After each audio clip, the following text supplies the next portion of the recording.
You fool! Warren is dead.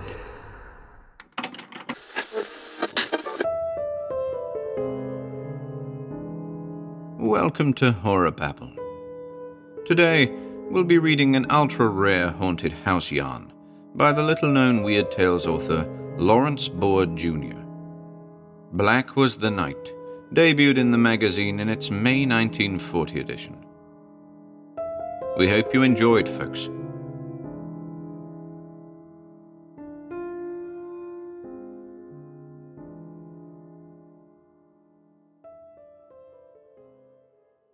Black Was the Night by Laurence Bour, Jr.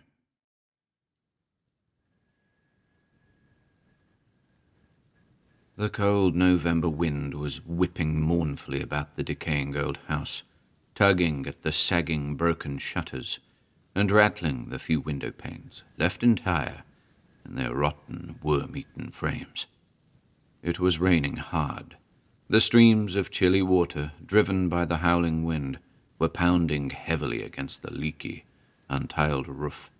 Dreary rivulets ran noisily down the eaves and splashed off onto the muddy grounds below. I stood, silent, by a trellised pane, gazing out into the bleak darkness. For countless nights I had kept patient vigil there, by the window, and had been unrewarded, but tonight was to see the end. I was exultantly sure of it. Beyond the weedy lawn, covered now with myriads of shallow pools, beyond the thin scattering of forlorn trees, their bare withered branches uplifted in futile protest against the vicious blasts of the storm, beyond lay the sunken, rutted roadway along which he must come. Black was the night, impossible for human vision to pierce the ebon mantle of darkness. Yet I waited patiently, somberly, watching the stone-flagged walk whose narrow breadth traversed the muddy lawn to approach the collapsing portico. It had happened on such a stormy night as this, I mused reflectively. It would be only just that the end should come now.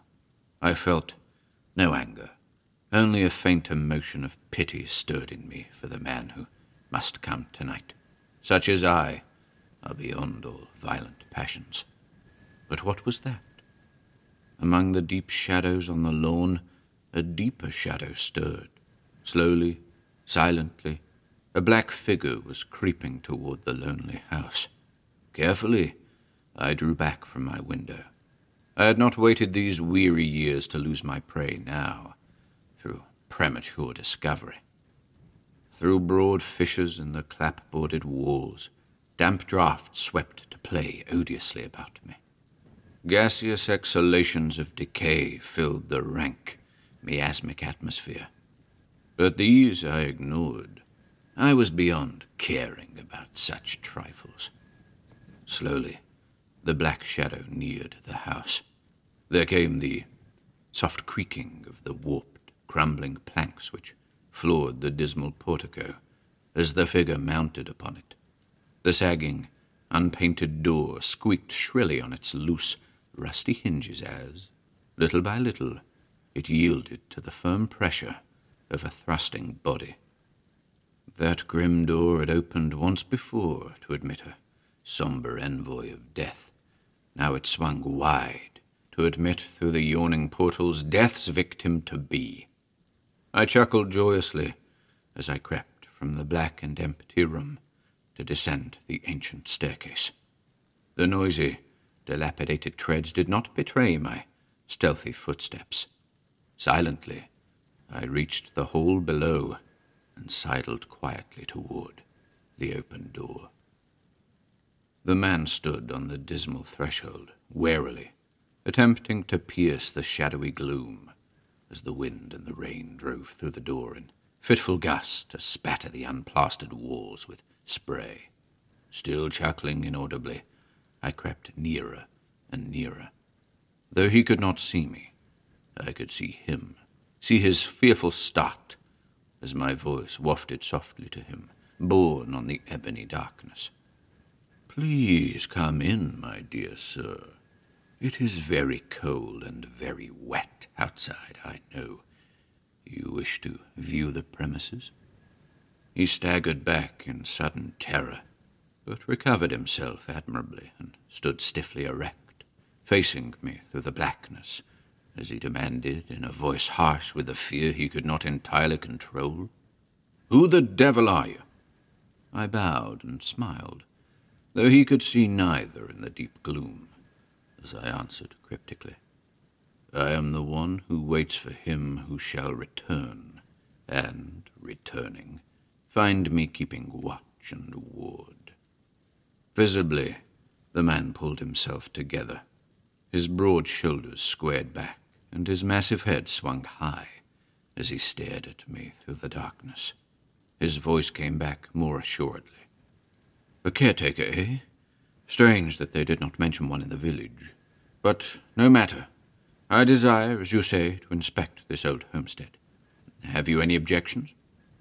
Though he was asking a favor, one which might easily be refused, one would think his tone would be courteously requesting, but no. Rather it was arrogant and commanding, as if he dared me to reject his demand. But I would not refuse him.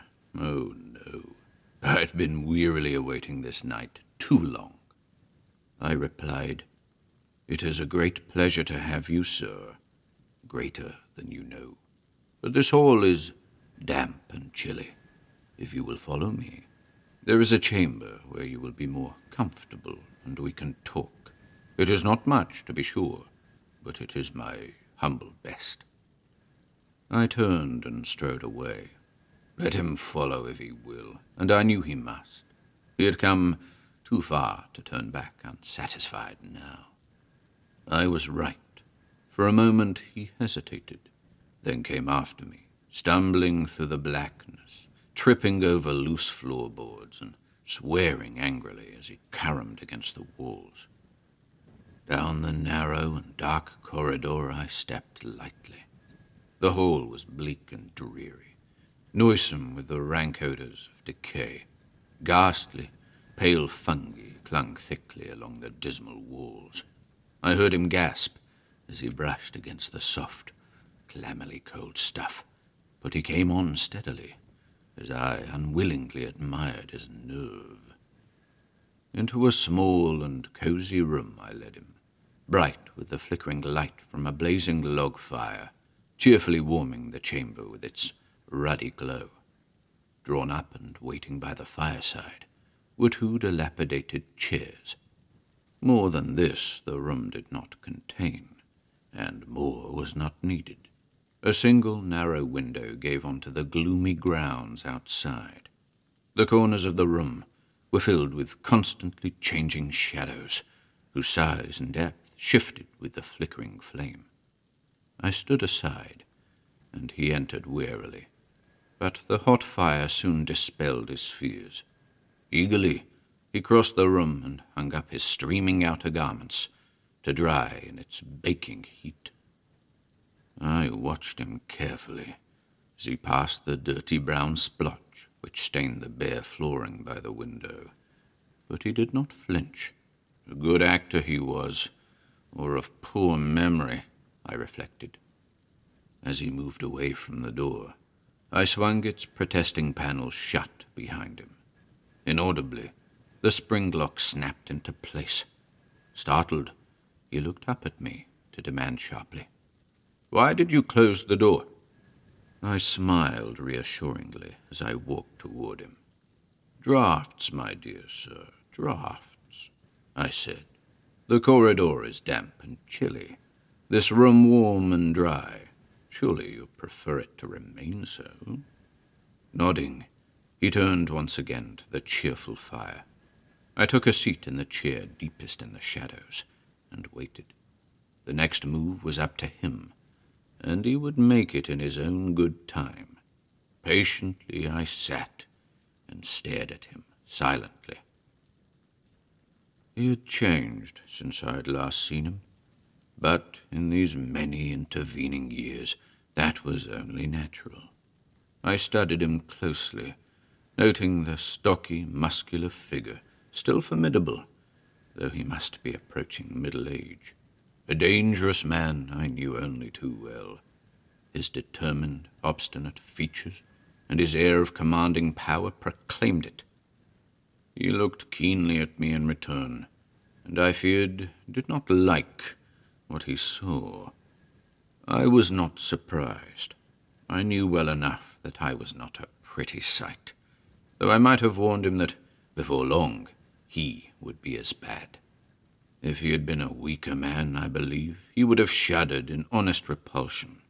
But being who he was, he only bit savagely into the end of a long black cigar as he spoke. I dare say you are wondering who and what I am. Well, my name is Monson, Dr. James Monson, and I am an investigator for a psychical research society. I am here to look into the alleged activities of the ghost which is reputed to infest this homestead. Here he stopped short and glared at me, as if I had expressed doubts as to his veracity. But I only nodded and said nothing. I knew he was lying, of course. His name might be that which he had declared it to be, but his being an investigator for a psychical society was an unqualified untruth. After all, I laughed quietly to myself, who should be better acquainted with such investigators than I? Expansively he went on, convinced that I was only a stupid country yokel who would believe him implicitly. Since you are the caretaker here, you must be able to tell me all about this so-called apparition. Come, tell me how it looks, when it is likely to appear, and all the details you may have concerning it. Slowly I shook my head as I replied, I am sorry, but I have never seen this ghost of which you speak. He sat up stiffly and glared incredulously at me as he snorted. Nonsense, man. Why, the village is full of wild tales about it, and other investigators have reported its existence. No native of these parts dares come within a mile of the place. I am only surprised you have the hardihood to live here. Come now, tell me all about it. Here he reached into a capacious inner pocket, and, producing a bill, tried to press it into my unwilling hand. But I drew back hastily. I did not wish to come in contact with him before the proper time. Again, among the shadows, I shook my head. You should not believe the village's superstitious nonsense, I chided. I have been here these many years, and have never seen an apparition about.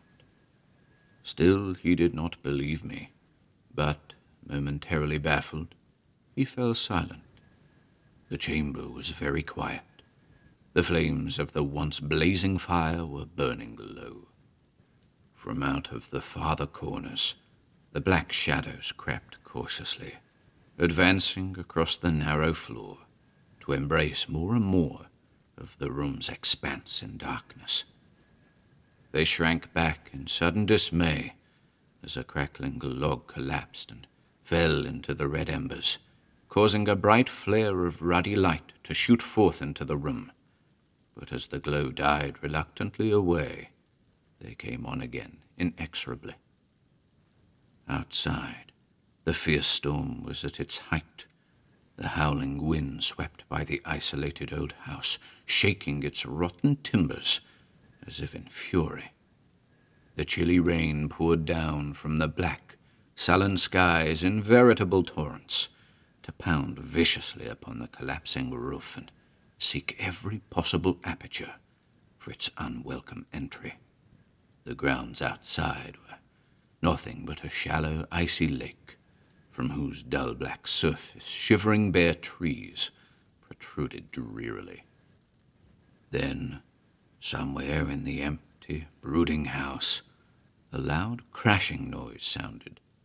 As its reverberation shot eerily through the deserted, vacant rooms, the man jumped to his feet and stood crouching, his head cocked to one side, listening fearfully, his whole body tense with terrible expectation. I watched him amusedly from my chair among the shadows. Then I murmured mockingly, "Surely, sir, you are not still thinking of the ghost? I thought I assured you that I have never seen one about."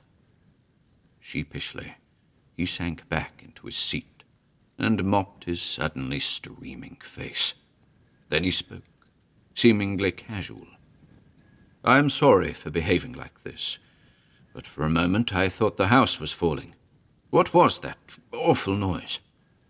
"Probably a crumbling beam in the attic snapped and fell at last." I shrugged. "This house, I fear, is rapidly going to pieces." He glanced wonderingly at me as he said, "I marvel that you dare to continue under this roof. What with ghosts and danger of being buried under the ruins at any moment, it must be very unpleasant having to live here." I smiled secretly. "Ah, but I never said I lived here, did I? I merely stay here, and I shall not have to do that any longer." Puzzled, he looked at me keenly. Then, I fear, came to the conclusion that I was a bit mad. He ignored my reply and turned to matters that most interested him. He asked casually, "Since you won't tell me anything about the ghost, perhaps you will give me the story of why there is supposed to be one. There must be some grim tale behind the superstitions, eh?" I saw through this subterfuge. He wished to get me talking, and then draw me out by degrees, until I should have told him that which he wanted to know.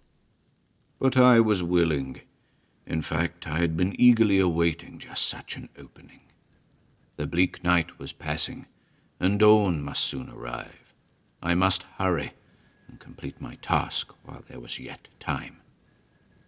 I began deliberately. "Yes, there is a tale, and though not a very grim one, according to modern ideas, yet the sequel is bad enough. Once a man lived here, all alone in this huge house. This man had a strong distrust of banks and investments, and, being fairly well-to-do, he was foolish enough to keep his fortune secreted in this house.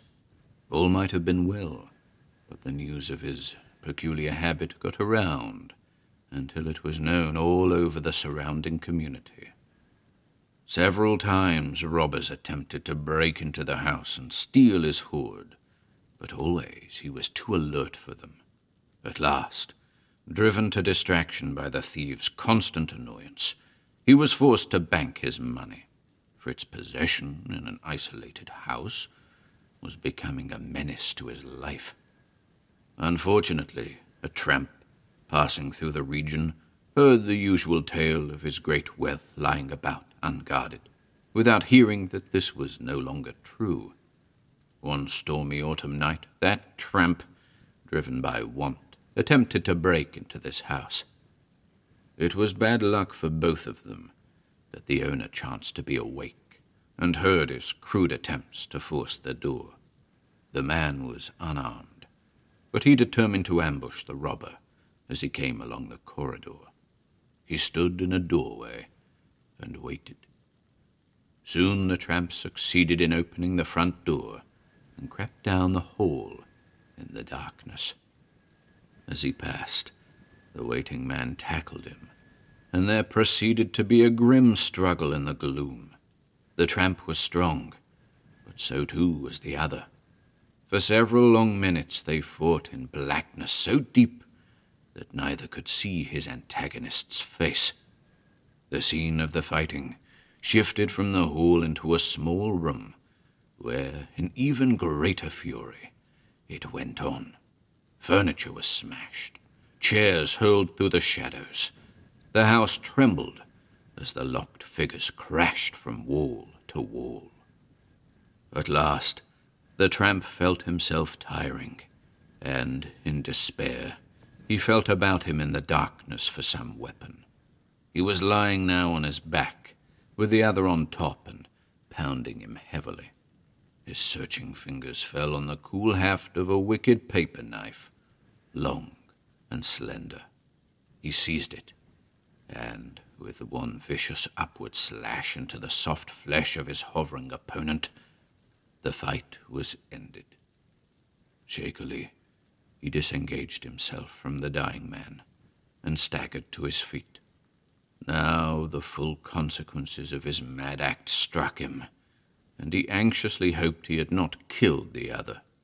He found a miraculously unbroken lamp, and lighting it, he bent over the huddled, slumped figure, lying in a widening pool of blood. The man was not yet dead. As the light fell upon the ghastly pale visage, he partially opened his eyes to glare up at the face of his remorse-stricken opponent. For a long moment they stared eye to eye, the first time they had ever seen each other's countenance. With a long, gasping gurgle, the dying man stiffened sharply and then relaxed. With a cry of fear and despair, the other ran from the room, out of the blood-bathed house, into the night. He was never found. No one but the victim knew what he looked like, and it was surmised that he had quickly cleared out of the region. If it were not for the later appearance of the apparition of the murdered man, the incident would have quickly been forgotten.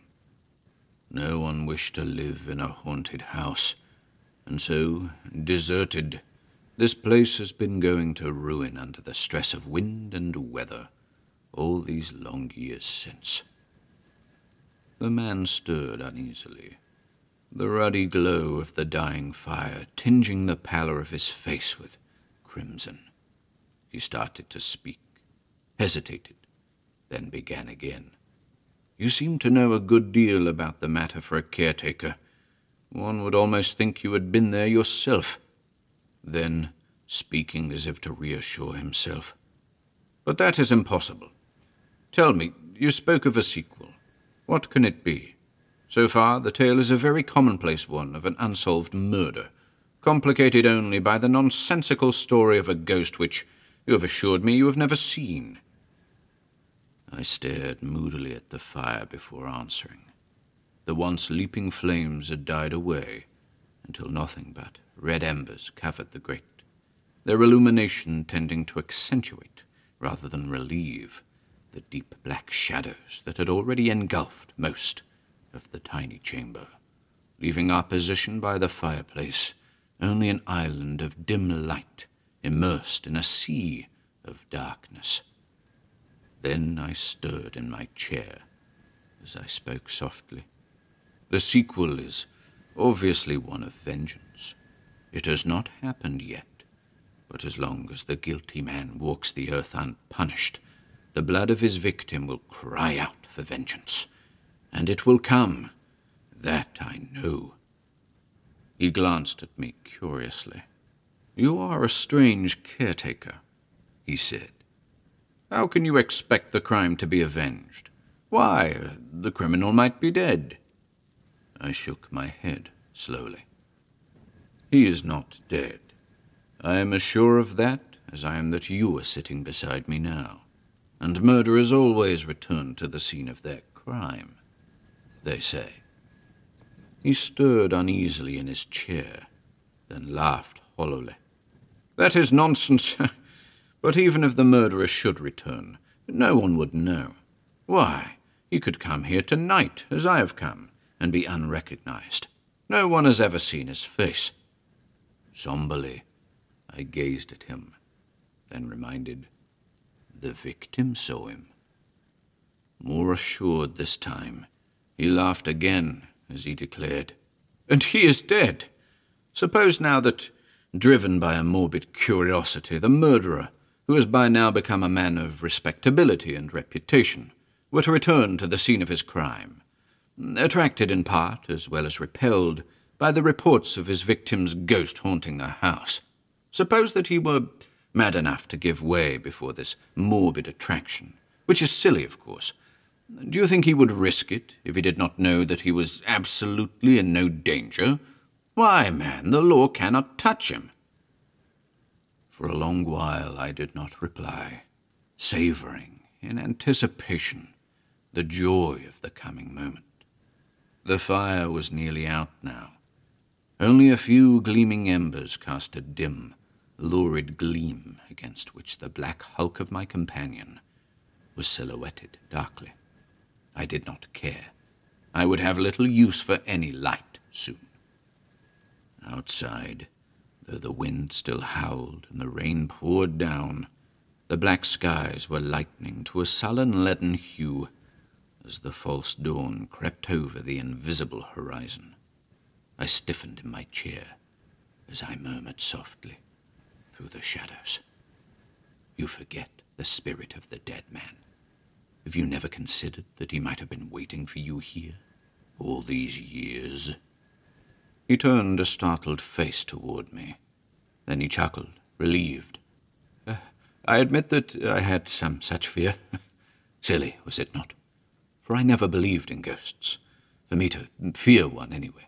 But, as I expected and hoped, it turns out it was only a wild tale. You claim never to have seen this spirit in all these years you have been here. And you should know. Suddenly, he stopped and leaped to his feet. You devil! Who are you, anyway? So you thought you would trap me into admitting I am the murderer? I'll kill you for this. His chair, overturned in his haste, fell onto the few remaining embers and blotted out their faint illumination entirely. I too had risen to my feet and sidled slowly, joyously toward him, as the blackness covered the room like an ebony mantle. Kill me, will you? I murmured softly. We shall see, though it is impossible, I'm afraid. You seem to have taken me too literally when I declared I had never seen this spirit. Of course I hadn't. I couldn't. I paused for a moment to let the fateful words sink into his fear-stricken mind as I groped for his soft, white throat. You see, I am the ghost of the man you murdered.